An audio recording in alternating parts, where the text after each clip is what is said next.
your silent magician. You have just come from looking at your mental body and knowing that it is your physical consciousness. But actually, your mental body is much, much more. Your mental body also contains that part of your consciousness which is called the subconscious mind. How much of your consciousness is composed of the subconscious? Would you believe, almost all of it? That's right. You actually use only a very small fraction of your total mental capacity. What about geniuses, you ask? They only use a part of a fraction more than do the rest of us. To get some idea of how small your mental capacity is, in relation to the whole, let's first imagine a 55-gallon drum. It's empty right now, but if you were going to fill it with water, representing your physical consciousness, how much water would it take? Well, believe it or not, it would take only about 5 gallons. The rest of the space comprises your subconscious mind. As you can see, your subconscious is a mental giant. Just imagine what would happen if you could tap into this great source of mental power. You are going to learn to do this in just a little while. But first, you must become more familiar with the subconscious mind and the role it plays in your life. You could actually name the subconscious mind your silent witness.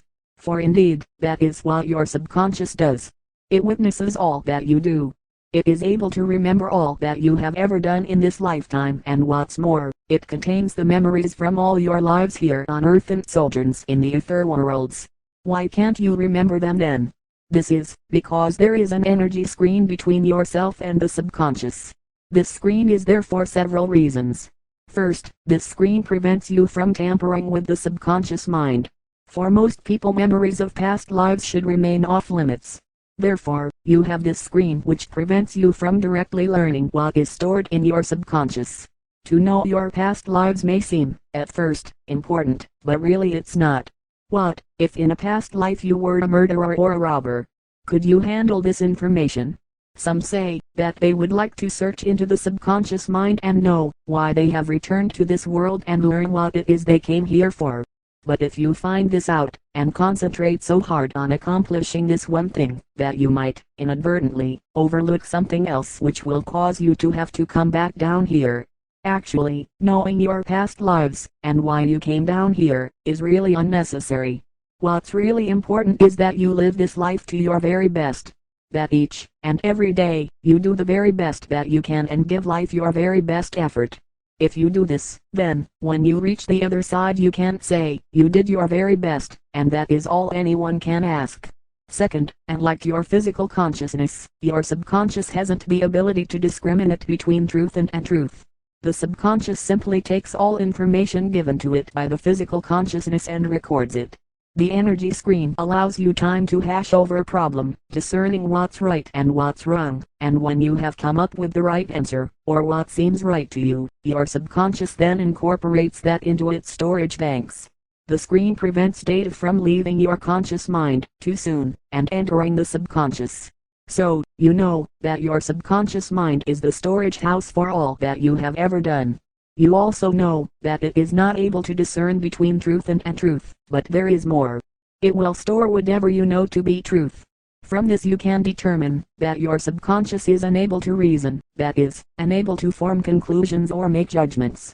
The subconscious is not logical. Yet, your subconscious mind plays a big role in your life.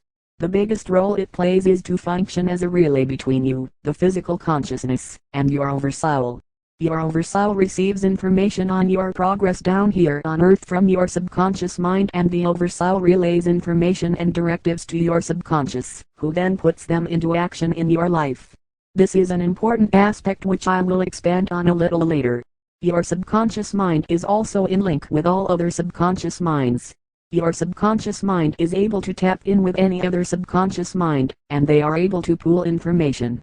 So, if you were able to communicate with your subconscious mind directly, you would be able to find out from it information about anything that you needed to know. Your subconscious has direct links with both your oversoul and with all other subconscious minds. But communication with your subconscious mind is not an easy thing to do. You can't see by all the things your subconscious mind is involved in, that it is a very busy entity. Getting its attention is the task at hand. What would you do if you were trying to get the attention of your next door neighbor who is very busy in their house and who has never been disturbed before? You would go next door, and knock, and call out their name, until someone answered. You are going to use a similar procedure with your subconscious mind. First, before you start knocking on your subconscious mind's door, you're going to do a little visualization. In your mind's eye, view a large room with storage files and computer databanks and a large control panel, and in charge of all this is your subconscious, your silent witness, and who you will picture as your silent night magician. You'll envision her/him dressed, as you are dressed during your rituals in full night magic regalia. It is here, in this room, on the Isle of your silent magician located in the mental realm, that you will go to speak with your silent magician. Before you can communicate with her or him, let's first look at the language you must communicate in. There is a special way that you must talk to your silent magician in order for her/him to understand you correctly. You know S/he cannot reason, nor is S/he able to be logical. S/he cannot discern between truth or untruth. So the silent magician takes everything you say very literal. So, when you talk to your silent magician, you must use the most simple, direct, and plain language. You do not want to say anything which has a double meaning. For example, if you want to find out where your lost ring is, and you ask her/him, if S/he knows, if the ring is in the sink drain, the silent magician will answer, yes. Yes, S/he does know, if it is there or not, but that doesn't mean it is there. Ask her/him a direct question, is the ring in the sink drain of the kitchen? Now that you have the preliminaries over with, it's time for you to get down to the actual business of communion with your silent magician. To begin with, go into your magician's study and lie down and relax. Do some night breathing and get very comfortable. Now, envision the control room in your mind, where your silent magician is located. And once again, picture your silent magician at work. Now call out her/his name. What's her/his name? You're going to have to give her/him a very personal name similar to the one you selected as your night name. This is a name that only you will know. You're not going to tell anyone else the name of your silent magician. Now, picturing very strongly your magician at work, call out her/his new name. A proper way of doing such would be to say, you who are my subconscious mind and silent magician and friend, I give you the name of. Say this at least 3 times. Then go on to say to, when I call out your name you will please listen to me. I want you and me to be partners and friends, for this will benefit both of us. I want you to help me in all that I do. I want this in all sincerity and honesty. Say this also 3 times. You must do this 3 times a day. You must grow used to saying and doing this and thinking of your subconscious as a friend and ally. Know that, when you have the attention of your subconscious mind, that you are without limitation. The silent magician is all-powerful and all-knowing. He can be a tremendous ally. For now, this is all you should do. Just get acquainted with your silent magician and gain her/his trust. You should always be truthful and straightforward with your silent friend. You, in your own right, are mentally strong and you are only a small fraction of your full potential.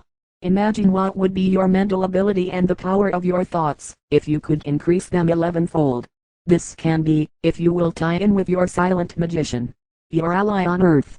As you have seen, your subconscious is unique. Even though he cannot reason or be logical, he can do all that you can do. He can do all you can do, only 11 times greater. It is the seat of total memory. By reaching her/him, and convincing her/him that you need her/him, he will release information to you that you are unaware of, about yourself. He can correct wrongs with you, such as habits that you would like to be rid of, and can increase such things as your memory retention, if you will work with her/him. You can also go direct to your oversoul by gaining your silent magician's trust and aid. The subconscious will be glad to go direct to your oversoul for you, if he truly sees the need. You must convince her/him of your sincerity and trustworthiness. You will be cooperating with your silent magician in the use of self-hypnosis, the pendulum, crystal, psychometry, and telepathy. So work hard on reaching your silent magician and developing the close rapport needed in your work as a night magician. Your first joint undertaking, between you and your silent friend, is the practice of self-hypnosis.